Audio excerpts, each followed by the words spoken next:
Good afternoon students. आज हम वाष्पोत्सर्जन के चैप्टर में ही रंध्र की क्रियाविधि किस प्रकार से होती है, यानी जब वाष्पोत्सर्जन होता है तो रंध्र जो है वो किस प्रकार से खुलते और बंद होते हैं, इस क्रियाविधि को समझने का प्रयास करेंगे। रंध्र की क्रियाविधि को समझने से पहले हमें कक्षा 11 में जो हमने रंध्र की संरचना पढ़ी थी उसकी तरफ ध्यान देना होगा। रंध्र की संरचना यहाँ पर चित्र में आप देख सकते हैं। एक रंध्र की संरचना में मध्य की ओर आपको ये दो सेम के बीज के आकार की कोशिकाएं दिखाई दे रही है, किडनी शेप्ड भी कह सकते हैं इनको। ये दोनों कोशिकाएं द्वार कोशिकाएं कहलाती है, गार्ड सेल्स भी कह सकते हैं इन्हें। और इनके चारों ओर इनको घेरे हुए ये कोशिकाएं हैं जिनको सहायक कोशिकाएं कहते हैं। यानी रंध्र का निर्माण दो प्रकार की कोशिकाओं, सहायक कोशिकाओं तथा द्वार कोशिकाओं के द्वारा होता है। यहाँ रंध्र में ये जो गोल गोल रचनाएं आपको नज़र आ रही है ये सभी हरितलवक है। इसके विषय में आपको पहले भी बताया जा चुका है। और इन द्वार कोशिकाओं के मध्य में जो ये छिद्र है इसको रंध्रीय छिद्र कहते हैं। अब प्रश्न ये उठता है कि रंध्रीय छिद्र किस प्रकार से बंद होता है, किस प्रकार से खुलता है, अर्थात रंध्र जो है वो किस प्रकार से खुलते और बंद होते हैं, इसके विषय में हमें जो है ये जानकारी होनी चाहिए। तो इसके विषय में जानकारी प्राप्त करने के लिए हमें कुछ परिकल्पनाओं को पढ़ना पड़ेगा। परिकल्पनाएं यानी मैकेनिज्म।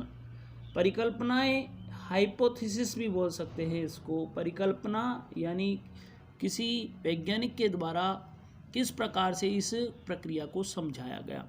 तो उसमें सबसे पहले जो परिकल्पना आती है जिसको बोलते हैं मांड शर्करा परिकल्पना। मांड शर्करा परिकल्पना, मांड मीन्स स्टार्च। बच्चों ये प्रस्तुत की गई थी जेडी सायरे नामक वैज्ञानिक द्वारा 1923 में। जेडी सायरे क्या कहता है? जेडी सायरे बोलता है कि जब दिन के समय द्वार कोशिकाओं में, यानी ये जो द्वार कोशिकाएं हैं, तो जब दिन का समय होता है यानी प्रकाश संश्लेषण की अभिक्रिया होती है तो उस समय यहाँ द्वार कोशिकाओं में CO2 की मात्रा कम हो जाती है। अब ये CO2 की मात्रा कम क्यों हो गई? क्योंकि दिन के समय पौधे प्रकाश संश्लेषण जब कर रहे हैं तो CO2 को किस में काम में ले गए? भोजन बनाने के लिए।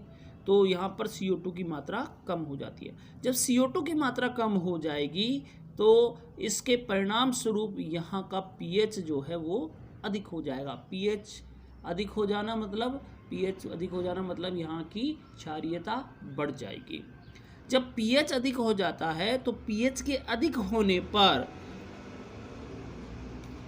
जैसे ही pH अधिक होगा, एक एंजाइम है जिसका नाम है फॉस्फोराइलेज एंजाइम।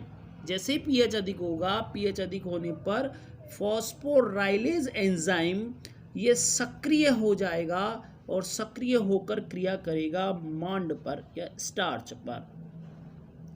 ये स्टार्च जो कि पहले से ही मौजूद होता है द्वार कोशिकाओं के अंदर, तो ये मांड पर क्रिया करेगा। तो मांड जो है ये ग्लूकोज 1 फॉस्फेट में बदल जाएगा।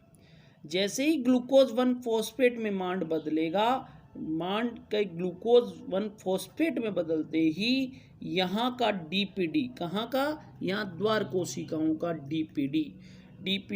डीपीडी जो है वो अधिक हो जाएगा। जैसे ही डीपीडी अधिक होगा, डीपीडी ये पहले बताया जा चुका है आपको, डीपीडी जो है जैसे ही अधिक होगा, ये द्वार कोशिकाओं का जैसे ही डीपीडी अधिक हो जाएगा, द्वार कोशिका स्फीत हो जाएगी। स्फीत होने का मतलब फूल जाएगी। और जैसा कि आपको पहले बताया जा चुका है कि जैसे ही द्वार कोशिकाएं फूलती है रंध्र खुल जाता है। तो दिन के समय जो है वो रंध्र कैसे खुलते हैं इसके बारे में मांड शर्करा परिकल्पना ये बताती है कि दिन के समय CO2 की मात्रा कम होने पर pH अधिक हो जाने से ग्लूकोज 1 फॉस्फेट का निर्माण होता है और जिससे डीपीडी बढ़ने से द्वार कोशिकाएं खुल जाती है, यानी रंध्र जो है वो खुल जाता है। दूसरी जो परिकल्पना दी गई थी वो परिकल्पना प्रस्तुत करी गई स्टीवर्ड नामक वैज्ञानिक के द्वारा।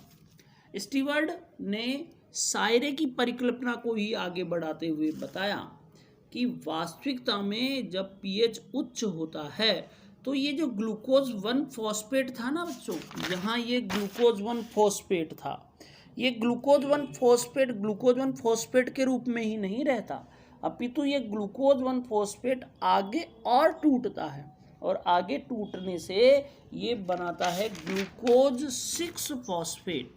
क्या बनाएगा बच्चों? Glucose 6 phosphate.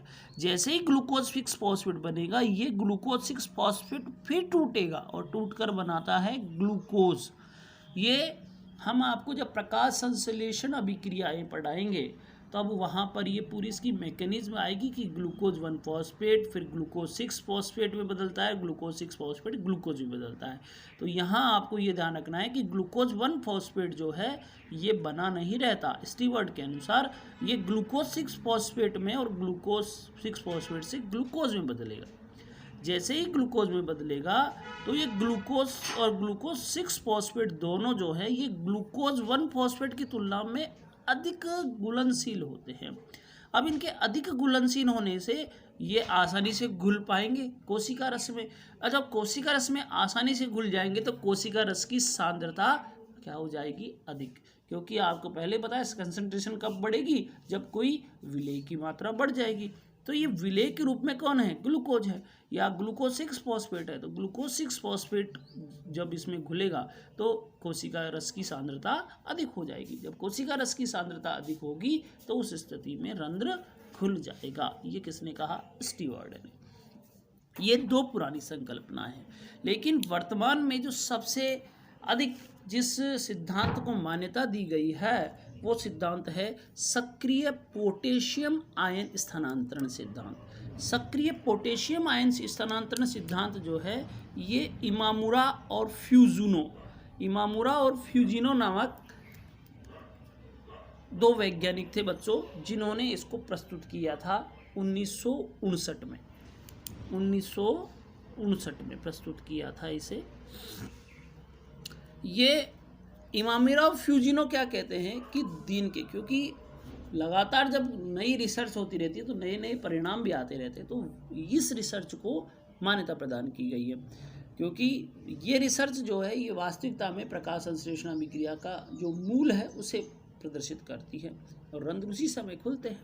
तो दिन के समय जब द्वार कोशिकाओं में मैलिक अम्ल का निर्माण होता है, वास्तविकता में ये जो ग्लूकोज 1 फॉस्फेट, ग्लूकोज 6 फॉस्फेट, ये ग्लूकोज ये जो बन रहे थे ना, इसके बनने के पीछे है ये मैलिक अम्ल। तो जब द्वार कोशिकाओं में मैलिक अम्ल का निर्माण होता है तो ये मैलिक अम्ल जो है ये मैलिक अम्ल टूट जाता है और टूटकर दिन के समय मैलेट प्लस हाइड्रोजन आयन में बदलता है। जैसे ही ये मैलेट प्लस हाइड्रोजन आयन में बदलता है तो यहाँ से ये हाइड्रोजन आयन, ये एक चित्र सा बनाया है रफली, आप देखिए कि मान लीजिए कि ये कोई द्वार कोशिका है।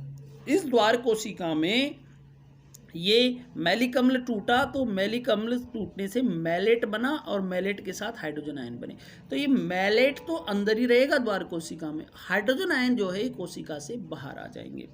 हाइड्रोजन आयन कोशिका से बाहर आएंगे तो दूसरी तरफ इन द्वार कोशिकाओं के बाहर की तरफ कौन थी? सहायक कोशिकाएं। तो सहायक कोशिकाएं जो है उनके अंदर पोटेशियम आयन सांद्रता अधिक होगी। तो सांद्रता प्रवणता के अनुसार या परासरण सांद्रता के अनुसार ये कहाँ चले जाएंगे? अंदर की तरफ। यहाँ पर पोटेशियम आयन की कमी है तो ये पोटेशियम आयन मैलेट के साथ मिलकर पोटेशियम मैलेट बनाएंगे। क्या बनाएंगे बच्चों? Potassium malate. जब पोटेशियम मैलेट बन जाएगा तो परासरण सांद्रता बढ़ जाएगी और परासरण सांद्रता के बढ़ने पर रंध्र जो है वो खुल जाएंगे। जबकि रात्रि के समय ऐसा नहीं होता।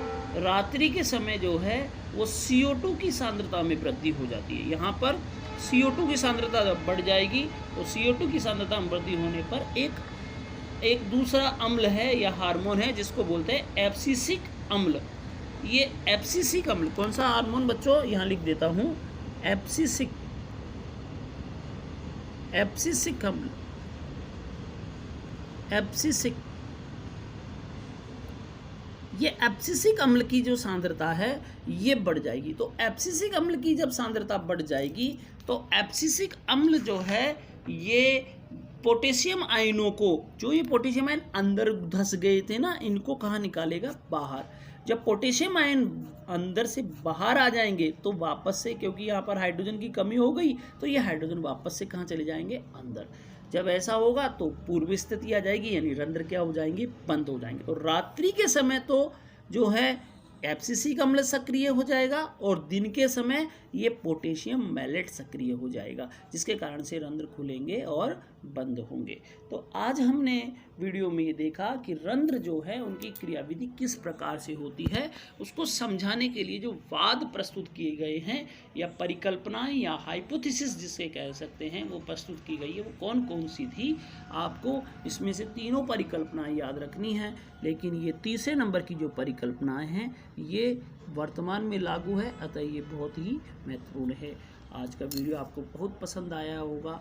Thank you.